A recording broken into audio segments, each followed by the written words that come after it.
For our next little segment here, we have a gentleman who's former military. He's got a lot of badges to prove it. He's been with us since 8 a.m. this morning down at Ground Zero all day long.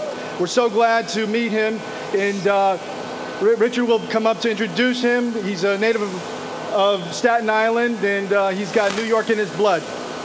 Let's bring up Richard Gage again. And John D. Natale has been an AE 911 Truth volunteer for the last year, and he is pursuing as an engineer with how many degrees, John? 5 engineering degrees.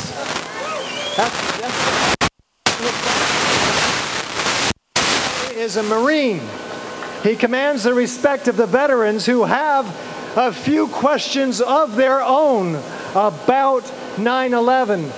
John, tell us about those questions and why you care so much about 9/11 Truth and why you're helping AE 911. Thank you, Rick. It's been an absolute pleasure since I've known this man, which is not all that long, almost a year now. I'm a United States Marine. I did serve from 1987 to 1983. I was discharged for injuries sustained while in service to this country, and I am proud of my service, as is every other Marine, and I have never stopped serving, even though I have been officially discharged, and I will never stop serving, even if they kill me, because I will come back from the afterlife and will still serve this country. And I'm going to be bringing a whole bunch of other Marines back with me. You better believe it, people. The people in Washington are scared of you because you are waking up at an exponential rate. You go to the truth sites. You are learning what's going on. And if you've ever been to a site called From the Trenches World Report, I am one of the speakers on there on the radio show. I'm JD, U.S. Marine, fighting tyranny. And we are all fighting tyranny because that is their goal. That is their objective, because there are a bunch of psychopaths down there, a bunch of sociopaths. They see us as nothing but cattle, but I disagree with that. I am not cattle. I am an American, and I am granted certain rights under the Constitution, and they will be upheld.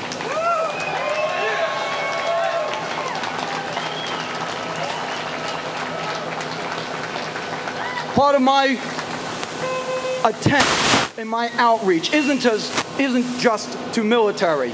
It's also to law enforcement and to other agencies of the federal government, if you want to use that word, the people that carry the guns. And so I address even the New York police sitting here, or standing, excuse me, listening to this right now, because at some point you will be issued order contrary to your conscience, because there is an ultimate plan here that they have already been trying to execute, and that's starting World War III, starting civil unrest, destroying jobs, destroying our sense of nationality, our sense of pride. It's not going to fly, not in my country, not on my watch.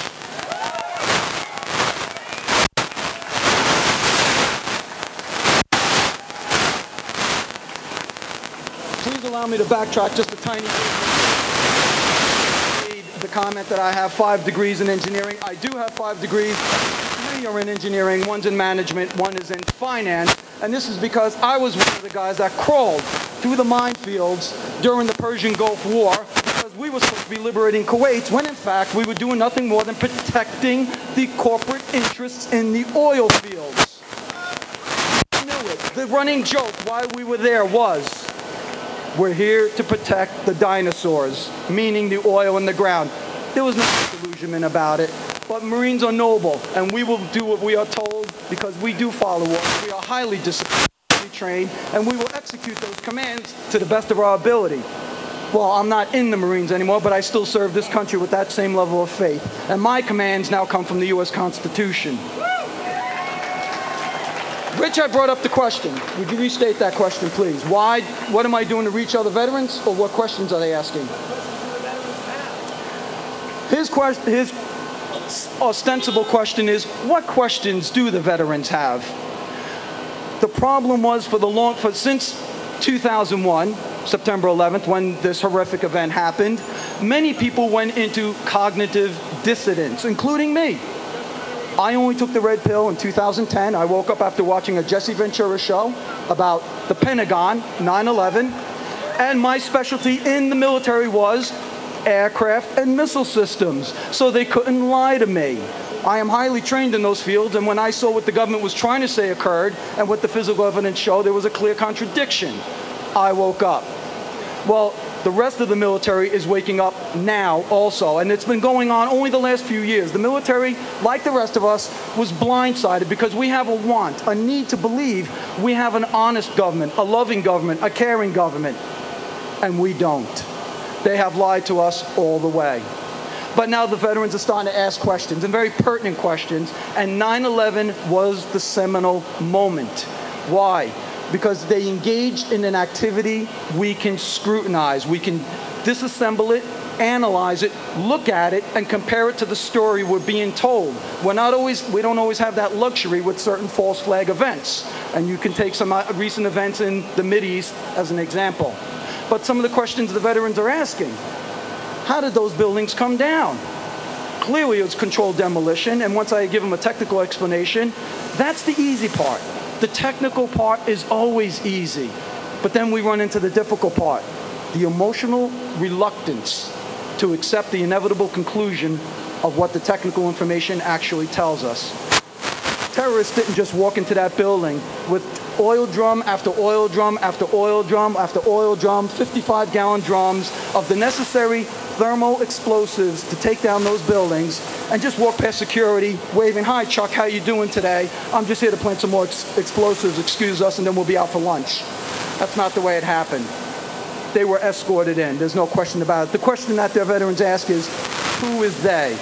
What was their intent? And that's part of the thing that AE 911 doesn't do.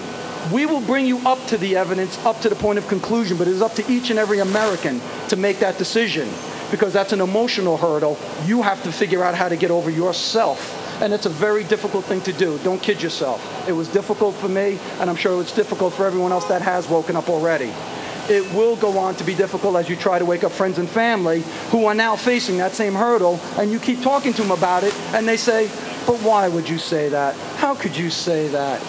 AE 911 has what we call a sterility rule, and Richard Gage didn't make this term up, I did. We analyze the information, we understand what the inevitable conclusion is, but we do not state it because we do not to discredit us on. We can't open the door to them like that. We have to keep the irrefutable evidence clean and pristine so that people like you can take it to your friends, your families, your neighbors, your co-workers and say, "Look at this. You tell me how they're wrong, and now after you agree that they're right, what does it really mean to you?" Because it means the same thing to all of us. There are a bunch of psychopaths down in Washington. They are trying to start World War III over in Syria. They've been trying desperately, almost idiotically. The fanaticism is beyond comprehension at this point. I often say that what they're doing is more like a scene out of Saturday Night Live skit. Bad theater. I mean, that's how bad it is. It's gotten really awful. They don't even try and cover up their footsteps anymore. But it is up to us, the American people, you. There is no they. There is no John Wayne riding over the ridge wearing his 6-shooter. We are the people. You are. I am. We are the posse. We are the power. That's the way the Constitution was designed. That's what the Founding Fathers envisioned, because they knew better. They understood. That's why the Second Amendment right is so important, because every single government that has disarmed its population then massacred it. That's why you disarm them first. That's why it's so critical to keep our fundamental rights, our fundamental amendments. It's so we stay alive. So we have a country to raise our families in and to give them something. We're not always going to be here. Someday it's just going to be our survivors, our children, our grandchildren, maybe our brothers, our sisters, and then their children. But we want something for them that is better than what we have today. It's innate. It's natural. That's what everybody wants. But those psychopaths, these international banksters, the corporate mafia, in their minds, everything you have earned, everything you have made belongs to them. How dare you think you actually own it? You must be insane. In fact, they've even coming out with a new psychological definition to help call people crazy who think they actually own their property. This way they can lock you up and take it. And another one is oppositional defiance disorder. If you don't agree with the government, or you think their rationales about what they're doing are incorrect, you have a psychological condition. We're going to have to lock you up and take away all your property and all your money. This is the way they think. This is their plan for us. And that's why something like this is so important, because every revolution, every time you have to save a country, it starts with the ideological process. What's really happening? Start thinking. Start questioning. And he's in the question. Did you know a third tower fell? Am I good? Yeah? Okay. I've been given my short string here. Mr. Gage has informed me, wrap it up, so I will do that. I just want to thank Mr. Gage, who has done something unique in human history. Have so many people been alive on this planet? 7+ billion people right now alive on this planet than has ever existed in all of human history, all the way up to about 1930 or so. And Mr. Gage is trying to reach out to every single one of them to question what is going on here in the United States and around the world. As far as I'm concerned, this man deserves a 100-foot bronze statue, and every child should know his name. Mr. Gage, thank you for having me up here, and thank you for letting me be part of your team.